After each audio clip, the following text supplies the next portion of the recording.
강승래 목사님 나왔습니다. 박수! 책.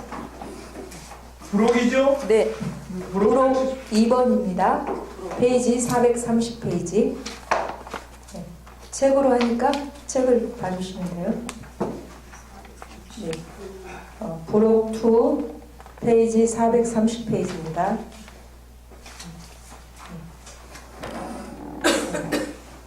신학이란 무엇인가에 대해서 나오기도 신학은 성경은 아닙니다.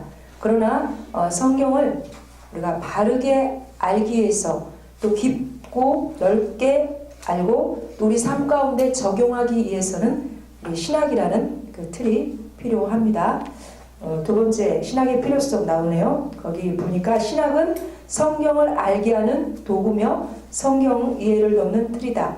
아까 교수님이 말씀하신 것처럼 도구가 필요하다고 그랬죠. 우리가 호미로 땅을 파는 거하고 포크레인으로 땅을 파는 거하고 효과적인 면에서 포크레인이 더 효과가 크듯이 우리가 신학이 이렇게 성경을 알게 하는, 성경에 숨어있는 보물을 발견하게 하고 그것을 효과적으로 활용할 수 있는 도구가 된다고 나와 있습니다. 페이지 432페이지 신학의 개념정의 우리 붉은 글씨로 써있는 것 같이 함께 읽겠습니다. 신학이란 성경에 계시된 하나님에 대하여 체계적으로 연구하는 것이다. 신학은 하나님의 말씀에 대한 체계적인 가르침을 말하는데 그것은 하나님의 말씀에 봉사하는 것이다. 신학은 신자의 신앙적 삶을 위한 교리이다. 다음 페이지요. 신학으로 성경을 이해할 수 있다고 하더라도 그 누구도 성경을 완벽하게 이해할 수 없다. 신학이란 하나님의 말씀인 성경에 대한 체계적인 이해와 가르침을 말하는 것이다. 예, 우리가 성경을 내가 하나님이 아닌 이상은 다 알 수가 없습니다. 그래서 우리가 겸손하게 상대의 것을 존중해주는 그런 지혜가 필요합니다. 예, 신학의 분류를 보겠습니다. 신학은 크게 우리가 이론신학, 그리고 실천신학, 그리고 해방, 상황신학, 그죠? 상황신학 이렇게 세 분류로 나눌 수가 있어요. 이론신학을 우리가 신학교에서 많이 접했죠. 가장 우리가 많이 접한 게 조직신학을 우리는 많이 접했습니다. 페이지 435페이지 보면 이 조직신학에 대해서 나오는데요. 쉽게 말하면 기독교 교리, 우리 기독론, 인간론, 신론, 구원론, 종말론, 성령론 이거 배웠잖아요. 이것이 조직신학에 포함되는데 기독교 교리를 체계적으로, 조직적으로, 논리적으로 제시해 놓았습니다.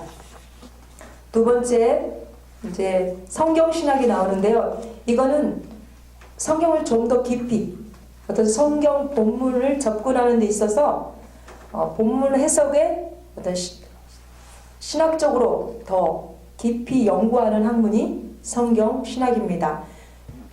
구약이 있죠. 신약이 있죠. 그리고 우리가 알듯이 신구약 중간사가 있는데요. 신구약 중간사는 우리가 잘 안 다루는 부분이에요.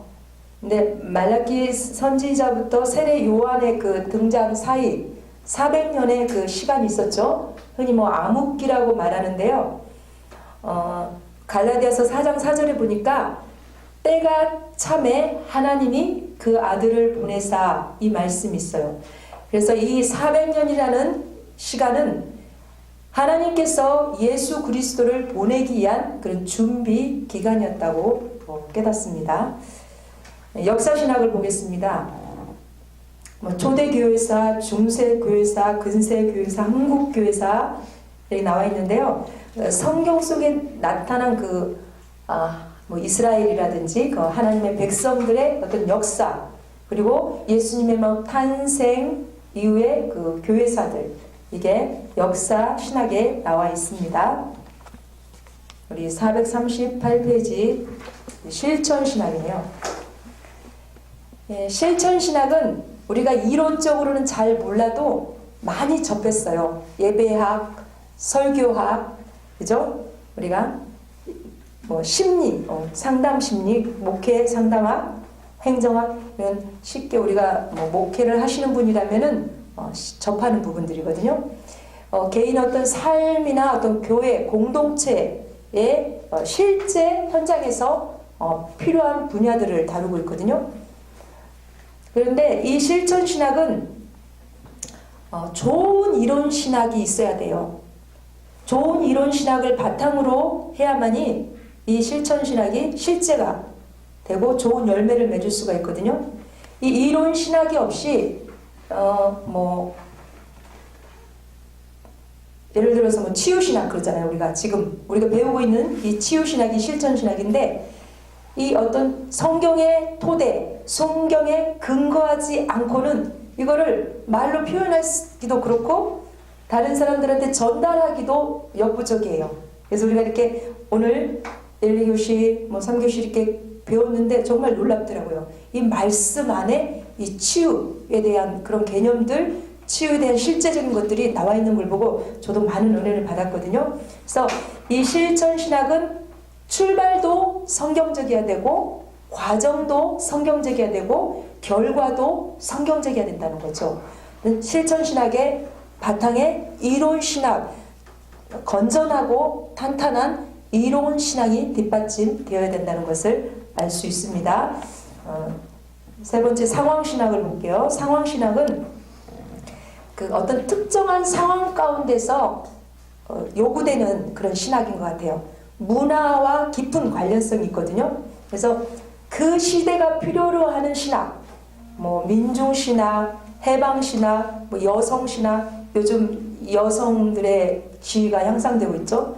그래서 흑인 해방 신학도 문화와 밀접한 관계를 갖고 있습니다. 429페이지 4번 큰 4번 볼게요. 신학 연구를 위한 제언 나왔습니다. 우리 1번 읽겠습니다. 신학은 성경에 나타난 하나님에 관한 신자의 삶과 관계된 학문이므로 신학 연구자 개인이 신학을 하기에 앞서서 하나님에 대한 신앙과 성경을 많이 읽는 것이 전제되어야 한다. 성경을 많이 읽는 것이 성경을 해석하는 데도 필요하고 신학 연구에도 필요합니다. 2번 특히 실천 신학 분야에 종사하고자 할 경우에는 이론 신학 분야의 조직 신학과 성경 신학에 대한 충분한 이해와 자기 신학 체계를 가지고 있어야 한다. 3번 페이지 수가 여러분이 가지고 있는 거 440? 440페이지예요.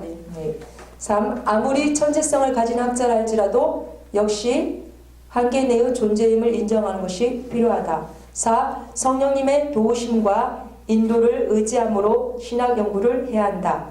그래서 우리가 신학의 종류, 이론 신학 배웠죠? 실천 신학 배웠습니다. 마지막으로 부록 4번을 보겠습니다.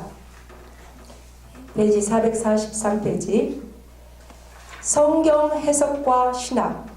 여러분 성경은 다 알죠? 여러분이 구약과 신약으로 되어 있고 구약 39권, 신약 27권, 합계 66권 이런 거 다 알죠? 또한 성경이 성령의 감동으로 쓰여졌다는 것도 여러분 다 아실 겁니다.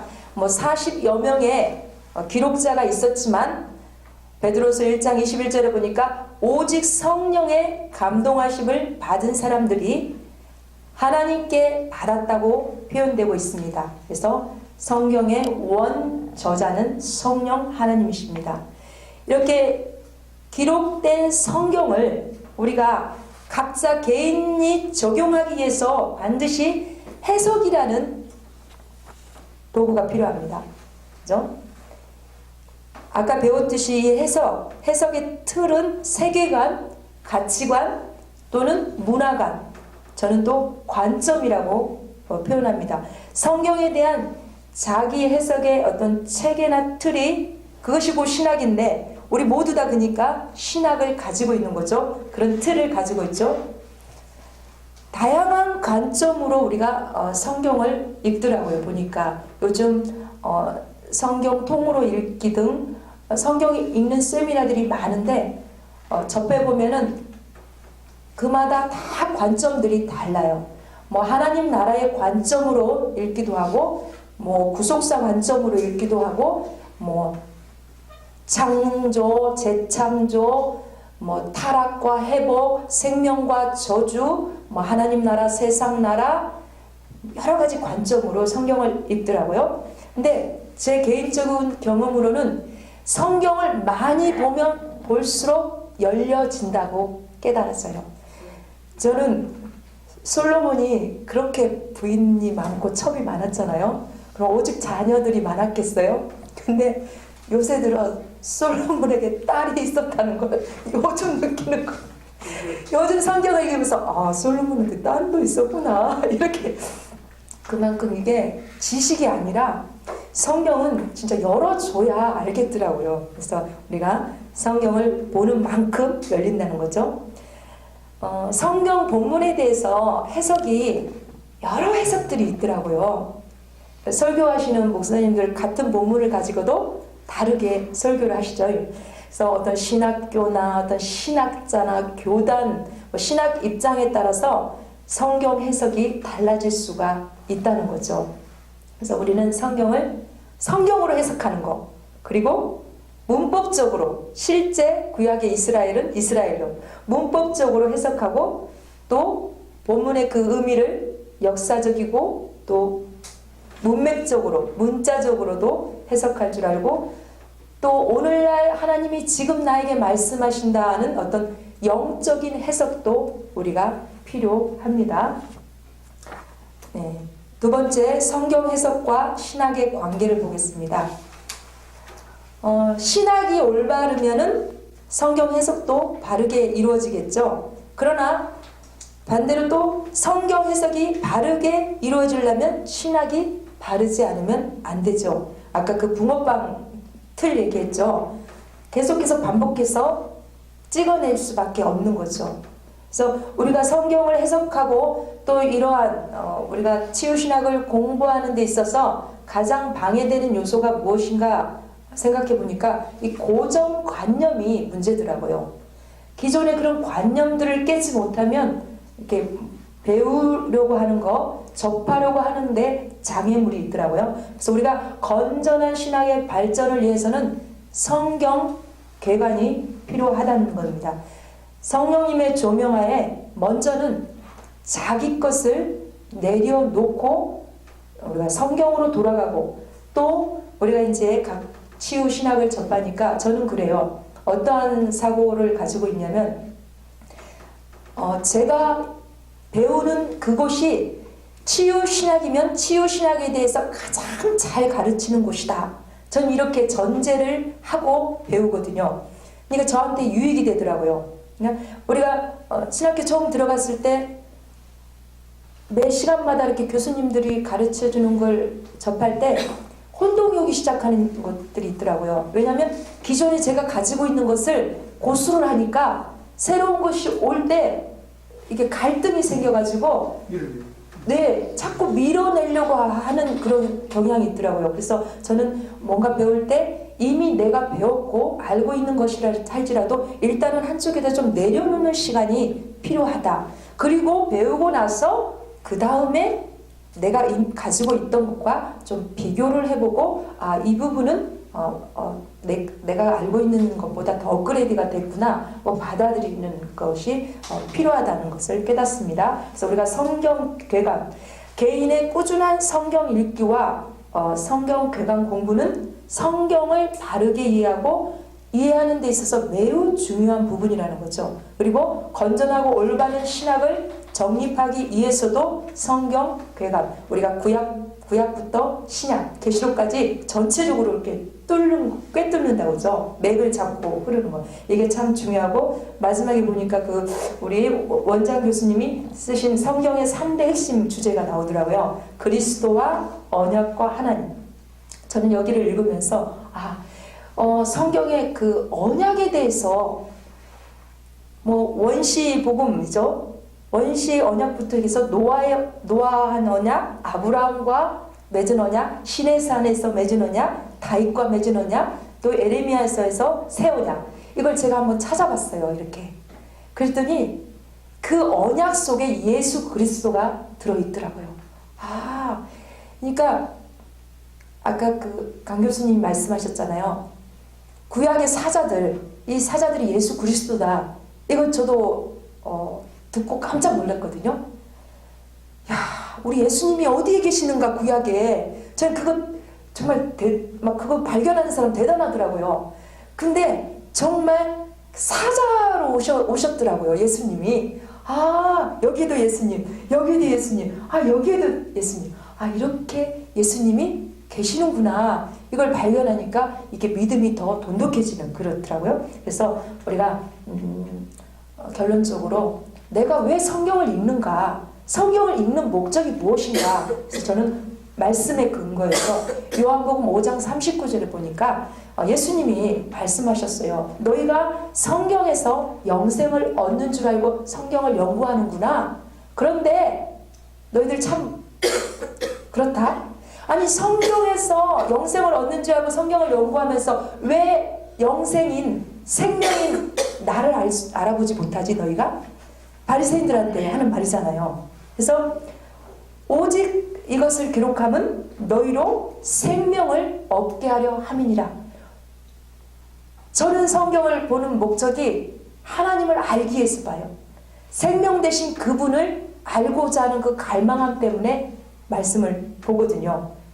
요한복음 17장 3절에 보니까 영생은 곧 유일하신 참 아들, 참 하나님과 그가 보내신 자 예수 그리스도를 아는 것이라고 그랬어요. 그래서 우리가 이제 앞으로 계속해서 우리가 배우면서 우리의 그 관점들이 치유 신학의 관점이 열릴 것 같아요. 오늘 배운 것만으로도 저는 어록이 막 많이 나오더라고요. 그래서 막 노트에다 받아 적었는데 정말 접해보지 못한 성경을 봤는데 이 관점으로는 보지를 못했어요.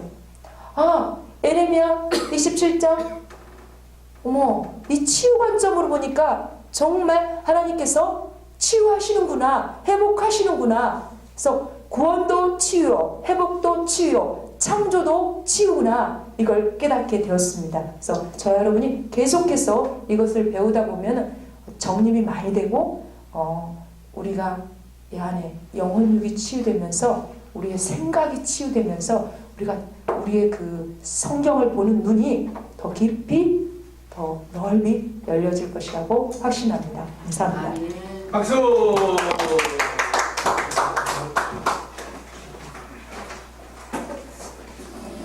우리 강목사님 공부 많이 했네요. 자기가 하는 거죠, 그죠? 예. 그러니까 발표하는 사람 그만큼 유리합니다.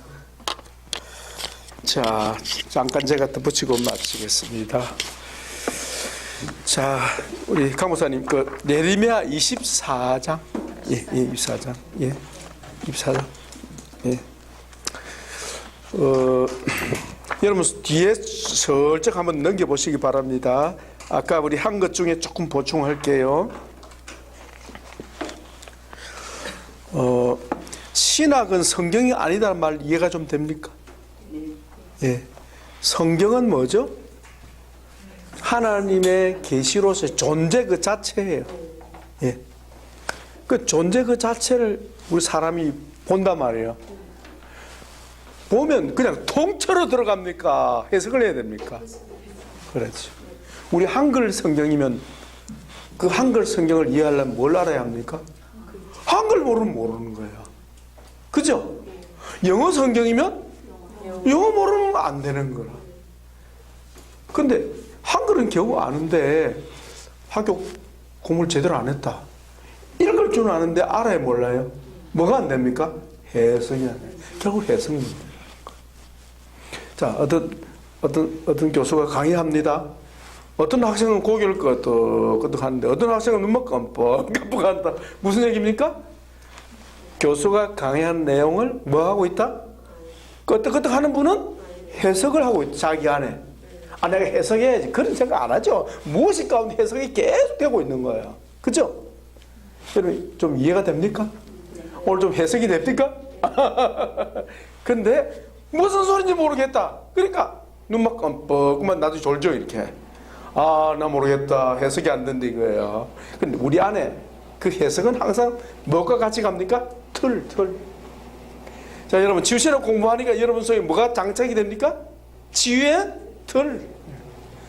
지유의 틀인데 누가 만들어낸 것이 아니라 성경 속에 있는 지유의 관점.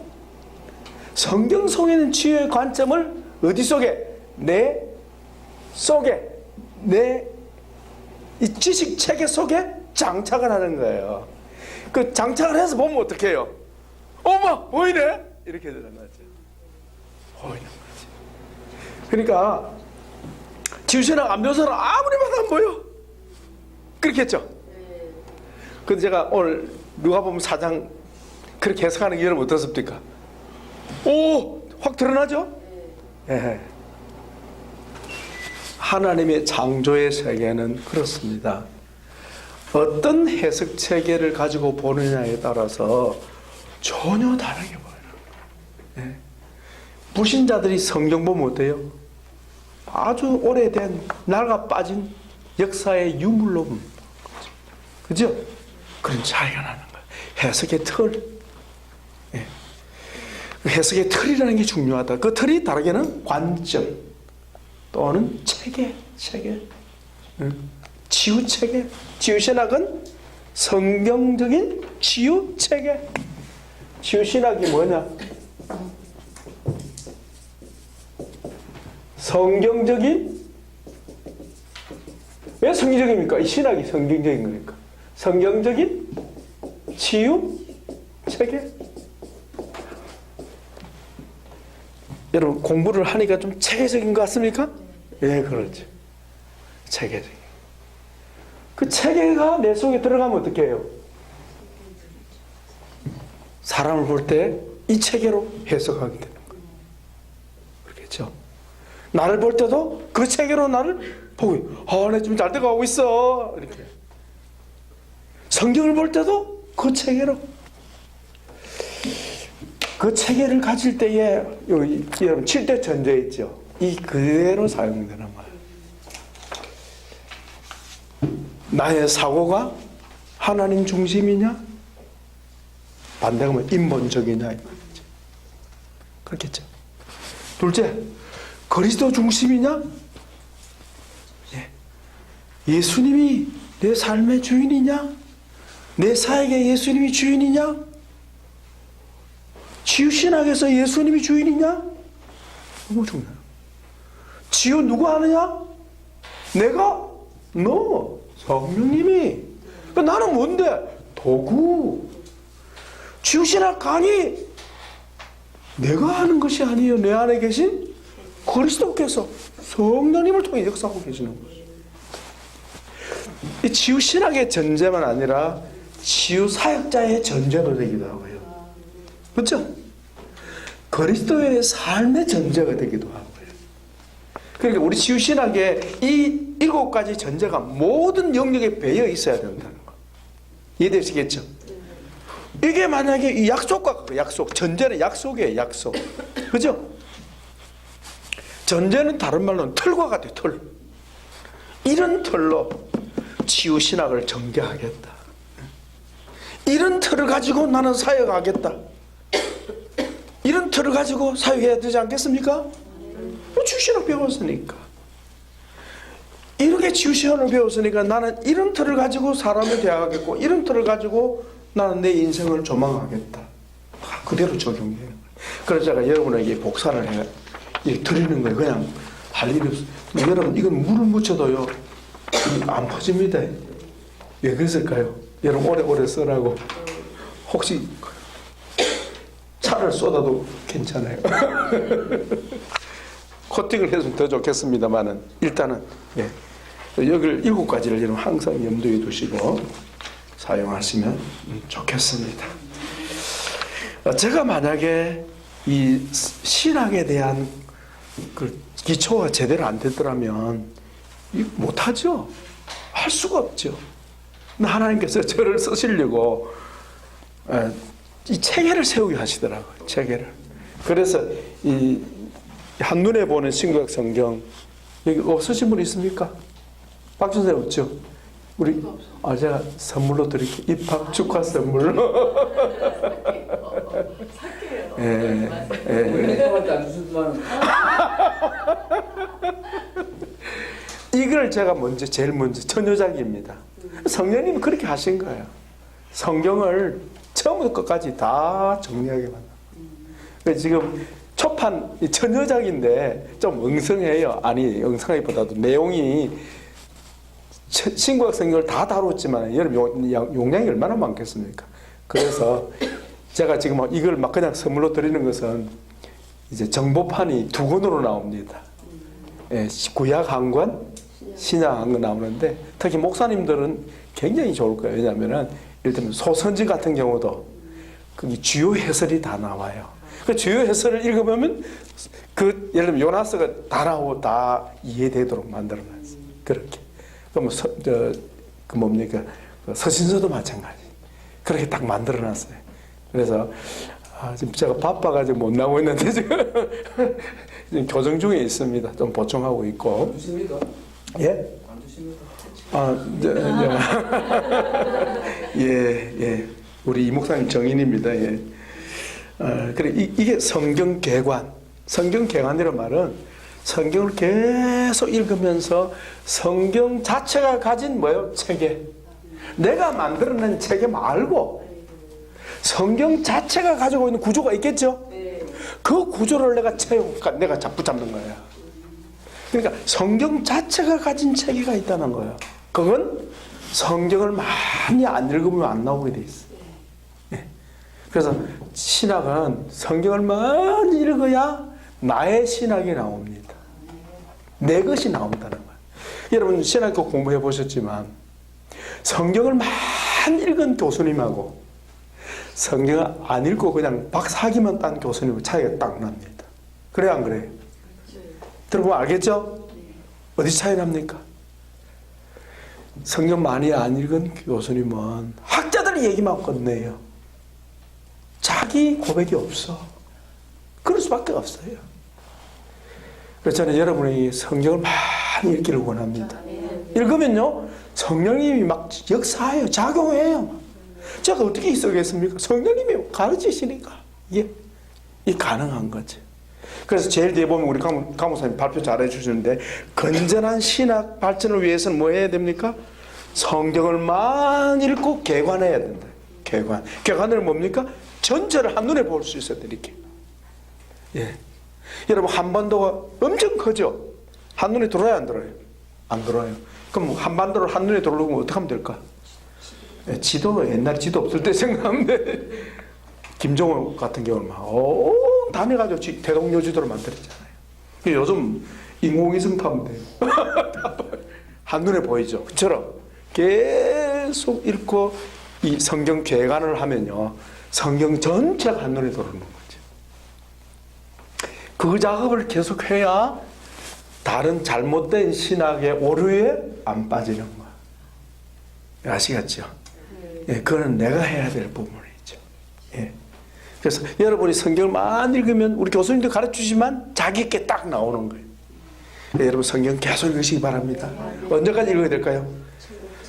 주님 오시는 그날까지 주님 부르시는 그날까지 우리는 읽어야 돼. 그러면 계속 성경이 내 안에서 역사하시는 게 성경 말씀입니다. 그 다음에 성경 해석과 신학의 관계를 이해하시겠죠? 좀 어려운데 강목사님 너무 쉽게 설명 잘해 줬어요. 성경 해석과 신학의 관계는 무슨 관계? 무슨 관계라 그럽니까? 순환 관계? 순환 관계가 뭐죠? 뺑글뺑글 돈다 이거죠? 물레방아처럼. 자, 신학. 해석. 자, 신학은 어떻게 해서 나옵니까? 해석에 의해서 나온단 말이에요. 해석의 결과예요. 맞죠? 그러면 신학이 있어야 뭐가 됩니까? 성경이 해석이 되네. 해석? 어떻게 하면 잘할 수 있을까? 신학. 이 해석은 어때요? 신학이 없이 해석이 가능합니까? 불가능합니까? 그래서 이 논리가 뺑글뺑글 돈단 말이에요. 그러면 해석을 잘못하면 어떻게 될까? 신학이 삐뚤어진 잘못된 신학이 되는 거예요. 그러면 왜 삐뚤이 잘못된 해석을 했고 잘못된 신학이 나오느냐? 결국 무엇입니까? 문제입니까? 잘못된 신학 때문에 잘못된 해석을 한 거예요. 이 관계. 그래서 이 해석을 바른 해석과 바른 신학을 위해서 필요한 게 뭡니까? 성경을 많이 읽어라. 성경 개관이 필요한 거야. 성경 개관. 뭘 내려놓고? 자기가 지금까지 배운 전통 신학을 내려놓고 성경을 많이 읽고 개관해라. 개관. 성경 개관해라. 그러면 성경 자체가 주는 건강한 건전한 해석 원리를 찾게 된다 이거죠. 이해하시겠죠? 그 제 나름대로 한 게 바로 이 책입니다. 아까 이거 소개됐는데, 예. 신구약 성경의 3대 핵심 주제. 제가 이걸 하게 되니까요.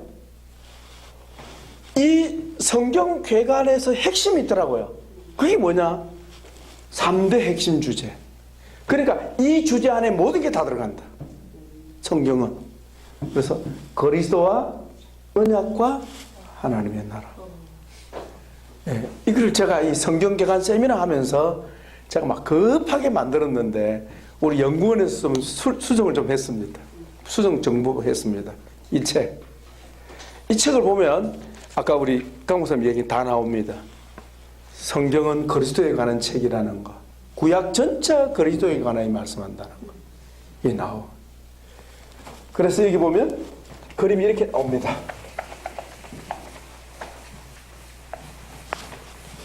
성경의 주제를 세 가지로 나눌 수가 있다. 이 세 가지 주제 안에 모든 게 다 들어간다. 첫째가 뭐죠? 그리스도. 예, 그리스도. 그리스도는 뭐죠? 나타나시는 하나님. 나타나시는 하나님. 하나님의 자기 계시. 하나님 자기를 계시하는데 그 하나님 누구냐? 그리스도라. 그리스도. 그 다음에 그리스도께서 나타나서 하신 일이 뭐예요? 언약. 언약을 맺으신다. 누구하고? 자기 백성과 언약을 맺으신다. 언약.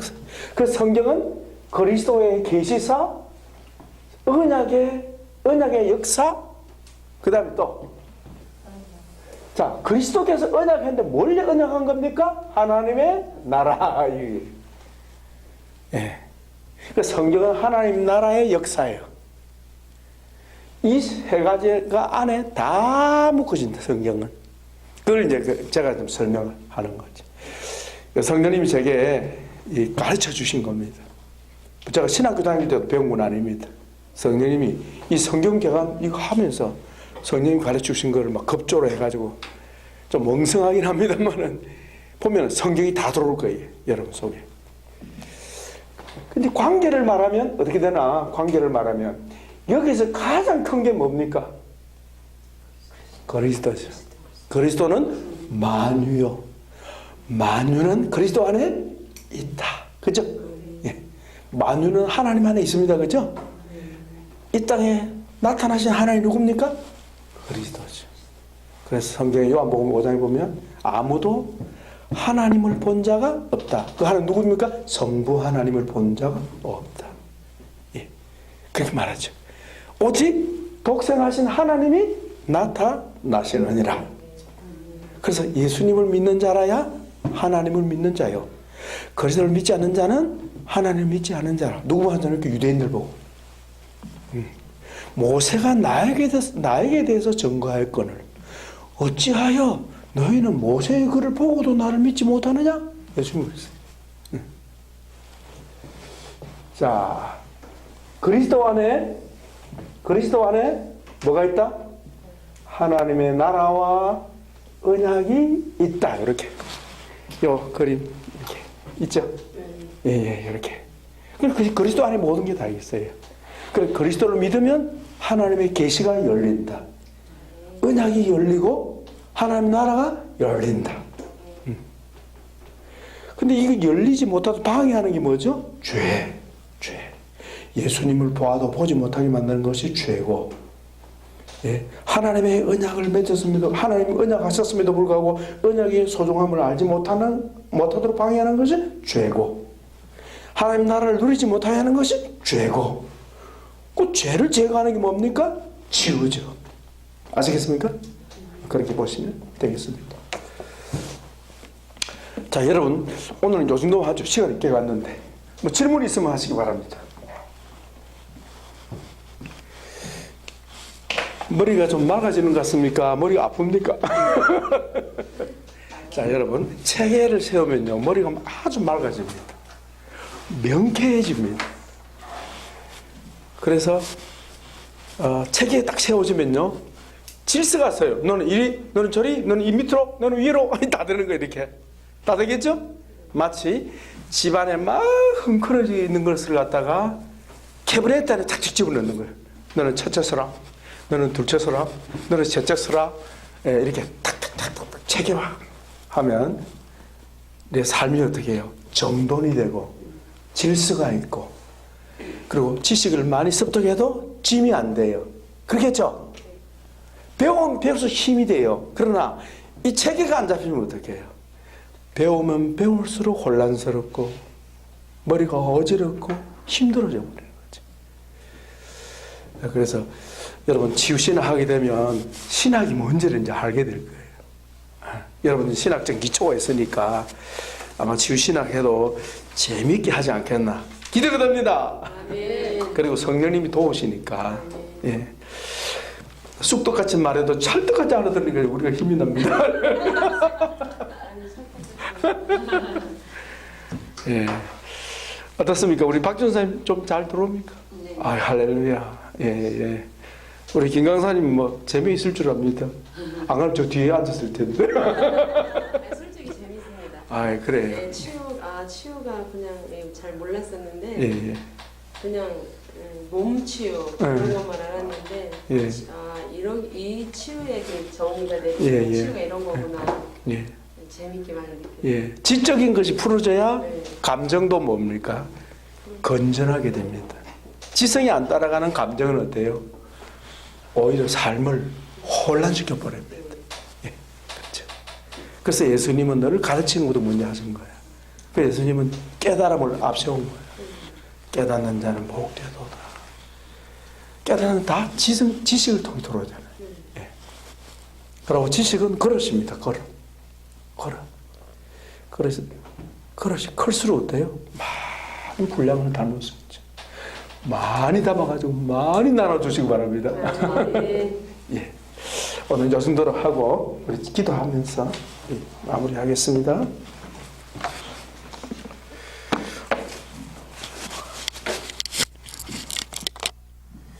예. 우리 주신 것 한번 마음속으로 정리를 해보시고, 오늘 많은 것을 배웠습니다만은 뭐 다 기억하려고 하지 마시고, 일단 먹어놓은 건 나중에 때가 되면 다 나올 줄 믿습니다.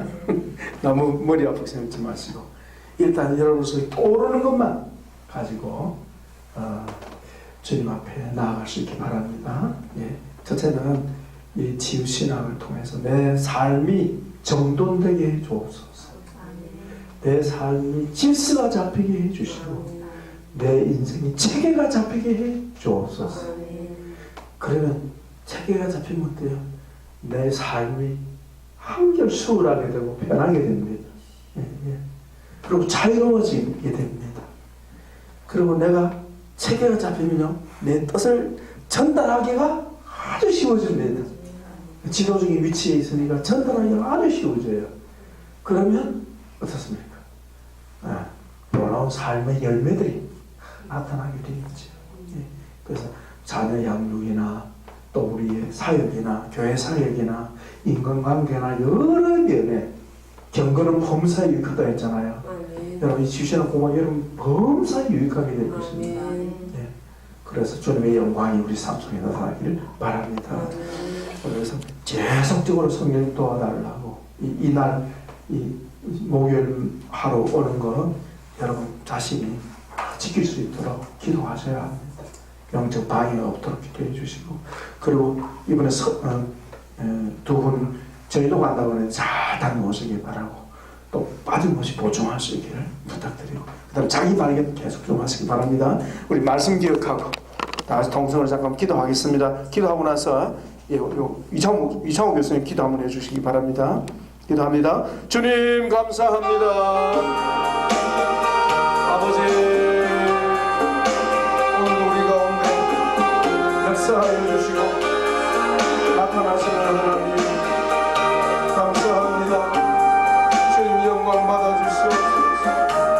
주님 나타나 주시옵소서. 지유신학 공부 첫 과목 이틀째 날 마감합니다.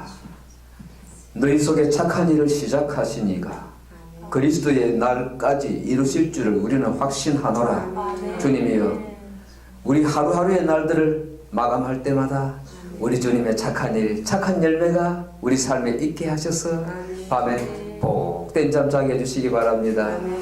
공부하러 오는 날마다 하루하루가 주여 착한 일에 열매를 보게 하셔서 우리 삶의 그 열매가 우리 가정에 다 복된 열매로 흘러가게 하시고, 우리와 만나는 모든 사람, 또 우리가 출입하는 교회에, 섬기는 교회에 그 아름다운 복들이 흘러가게 하옵소서. 돌아가는 걸음도 동행하실 것 믿습니다.